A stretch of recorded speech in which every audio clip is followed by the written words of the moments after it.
3 का question number 2 को solve करने जा रहे हैं। क्वेश्चन नंबर 2 है ए chord of a circle is equal to radius of the circle. Find the angle subtended by the chord at the point on the minor arc and also a point on the major arc. ठीक है, एक circle, पहले आपको एक circle को draw करना है। एक सर्कल बना लीजिए।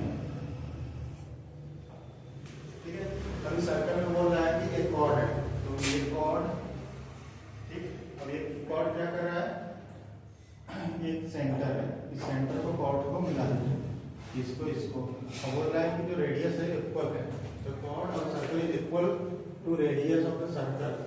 मतलब ये और ये कॉर्ड दोनों रेडियस और एक कॉर्ड आपस में क्या है, इक्वल है, इसको ए भी मान लीजिए।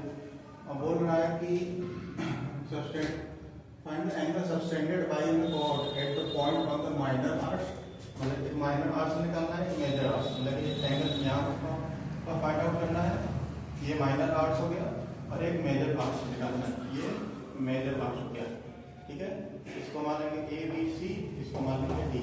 तो दो एंगल निकालना है, एक माइनर आर्क पर और एक मेजर आर्क पर।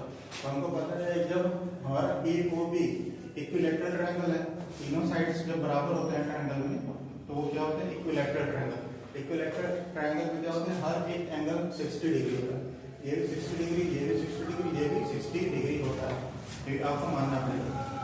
तो ये 60 डिग्री हो गया। ठीक है, अब ये थ्योरम हम लोग 8.10.10 जानते हैं, क्या कहता है कि the angle subtended bye an arc of the centre is double the angle subtended bye it at any point of the remaining part of the circle।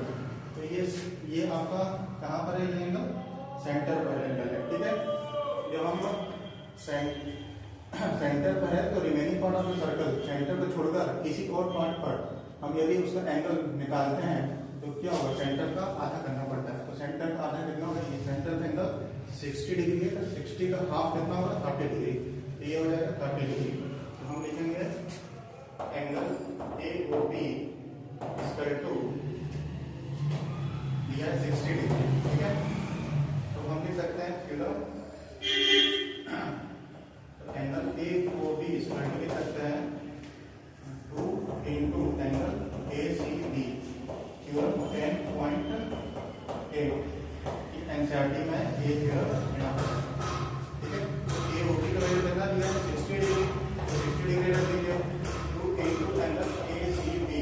तो हमको ए सी बी का वैल्यू कैलकुलेट करना है। तो angle A C B कितना का 60/2, तो कितना आ गया, 30 डिग्री।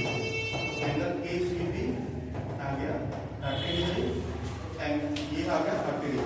ठीक है, तो पहला हमको माइनर आर्क से एंगल कैलकुलेट करना था, जो कि कितना आ गया, 30 डिग्री। अब हमको निकालना है मेजर आर्क पर जो एंगल सबटेंड कर रहा है, मतलब ए डी बी को वैल्यू कैलकुलेट करना है। ए डी बी की वैल्यू को कैलकुलेट करना है। इसको कैसे कैलकुलेट करेंगे, ए डी बी की वैल्यू कैलकुलेट करने के लिए हमको देखिए ये क्या है, ए सी बी डी, ये साइक्लिक क्वाड्रिलेटरल होगा। तो क्या होता है कि जो आमने सामने की एंगल होती है उसका सम 180 डिग्री होता है। तो हम लिखेंगे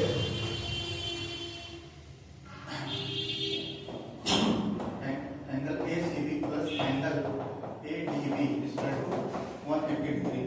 ये क्या है, साइक्लिक क्वाड्रिलेटरल है, क्या है, साइक्लिक क्वाड्रिलेटरल। ठीक है, तो अब हमको दिया है कि ए सी बी की वैल्यू हम निकाल लेते हैं।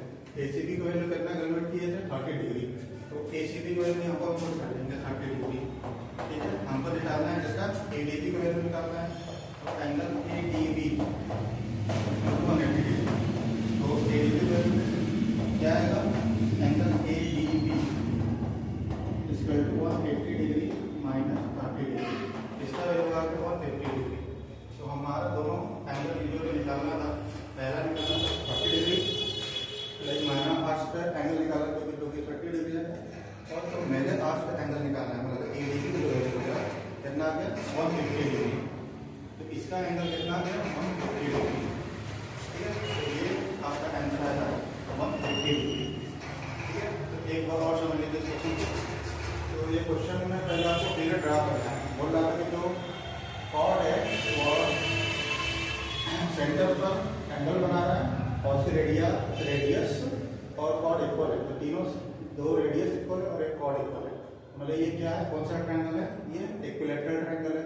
इक्विलैटरल ट्रायंगल के हर एक एंगल कितने होते हैं, 60 डिग्री, तो ये 60 डिग्री हो गया।